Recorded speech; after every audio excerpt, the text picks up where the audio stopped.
भारत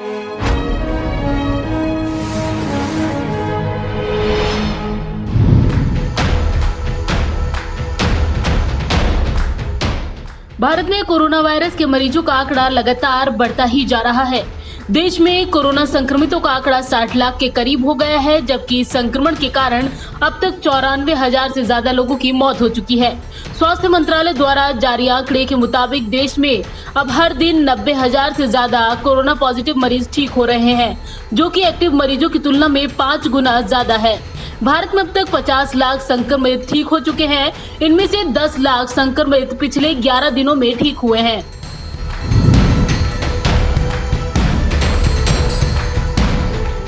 देश के लिए राहत की बात यह है कि एक्टिव केस यानी ऐसे मरीजों की संख्या जिनका इलाज चल रहा है वो बढ़ने की बजाय लगातार घट रहे हैं। पिछले 9 दिनों में 1 लाख से ज्यादा एक्टिव केस कम हुए हैं। 17 सितंबर को देश में एक्टिव केस की संख्या 10 लाख के पार होकर 10.25 लाख तक पहुंच गई थी। अब ये कम होकर 9.63 लाख तक पहुंच गई है।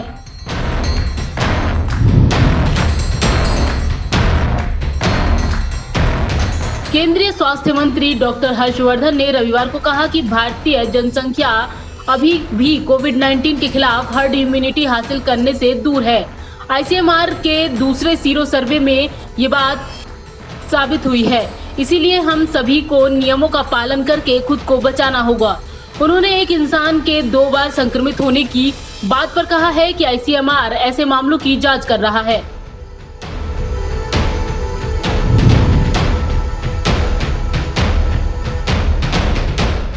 कांग्रेस नेता राहुल गांधी ने कोविड-19 महामारी से बचाव के लिए वैक्सीन तैयार करने की केंद्र की नरेंद्र मोदी सरकार की रणनीति पर सवाल उठाए हैं।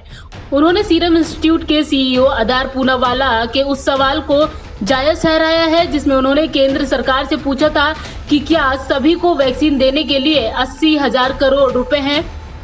राहुल गांधी ने पूनावाला के इस बयान को ट्वीट करते हुए लिखा है, सवाल तो जायज है, लेकिन सरकार के जवाब का भारत कब तक इंतजार करेगी। काश कोविड-19 एक्सेस स्ट्रेटेजी ही मन की बात होती।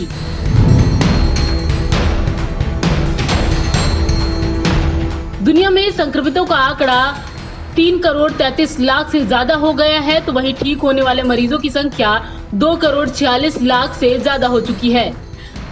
मरने वाले मरीजों का आंकड़ा 10 लाख के पार हो चुका है। अमेरिका में 73 लाख 21 हजार लोग संक्रमित हैं, तो वहीं 2 लाख से ज्यादा लोगों की मौत हो चुकी है।